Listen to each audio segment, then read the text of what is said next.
अच्छा, कई बार एक बात और देखी जाती है राजपूत जी, लोग कहते हैं कि महाराज जी हम ज्यादा पूजा करते हैं, हम ज्यादा परेशान हैं।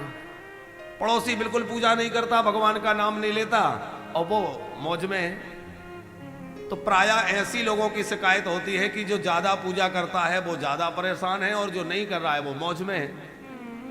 लेकिन वस्तुतः ऐसी बात है नहीं। अरे हम अपना प्रारब्ध भोग रहे हैं, वो अपना प्रारब्ध भोग रहा है। फिर भी कदाचित आपको ऐसा लगता हो तो इसको आप दूसरे अर्थ में लीजिए तो आपको बुरा नहीं लगेगा। किस अर्थ में? बच्चे खेल रहे हैं, झगड़ रहे हैं और माँ ने देखा कि बच्चा झगड़ रहा है तो वो पड़ोसी के बच्चे को नहीं पिटाई लगाएगी, अपने बच्चे में दो चपत लगाएगी, चलो अंदर। तो जिसको अपना मान रही है उसी को तो डांट रही है, दूसरे को कहने का अधिकार नहीं है।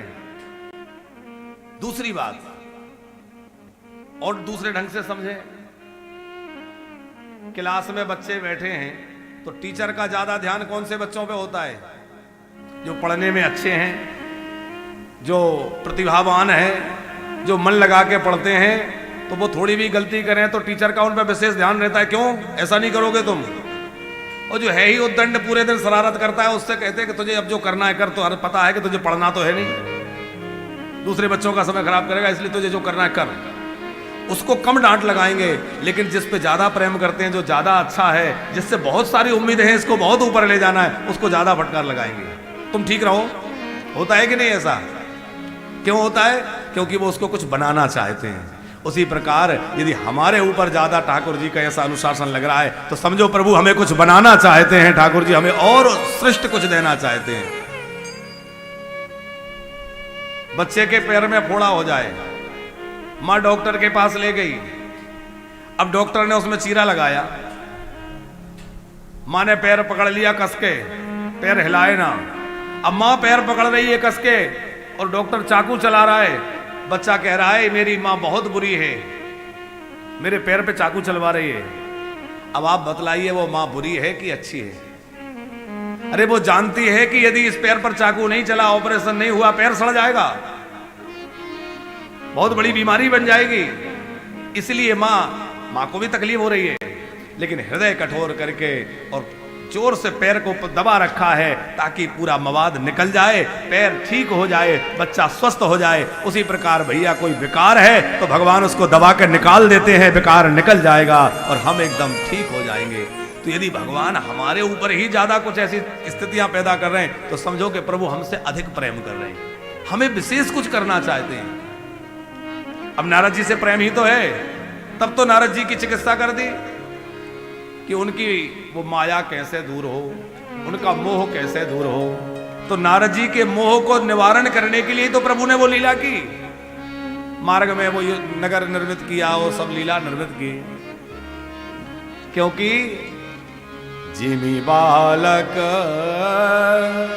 राखै महतारी करहि सदा तिन रख।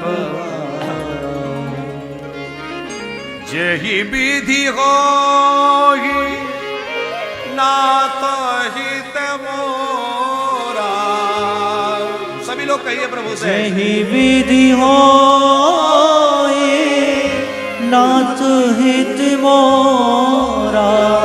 करिए सो बेगी दास में तोरा। करिए सो बेगी दास में तो।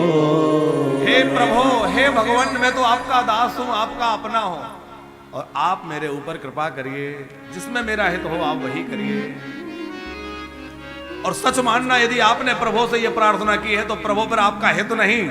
नारद जी से क्या कहा? जेहि विधि होहि परम हित नारद सुनो तुम्हार। जो हित की बात कहेगा तो ठाकुर जी कहेंगे अब तू शरणागत हो गया है तो अब तेरा हित नहीं, अब मैं तेरा परम हित करूंगा। और हम सबका परम हित किसमें है भैया? संपत्ति मिल जाने से हित नहीं होगा, संसार के भोग मिलने से हित नहीं होगा। यदि होना होता तो कितने जन्म हो चुके, और एक एक भोग को कितनी कितनी बार भोग लिया, उन भोगों से तृप्ति हो गई होती। लेकिन भोगों से तृप्ति होने वाली नहीं है। भोगा न भुक्ता वयमेव भुक्ता, तृष्णा न जीर्णा वयमेव जीर्णा। तृष्णा जीर्ण नहीं होगी, भोग कभी खत्म नहीं होंगे और हमारा शरीर समाप्त हो जाएगा, हमारी इंद्रियां समाप्त हो जाएंगी। तो परम हित किसमें है?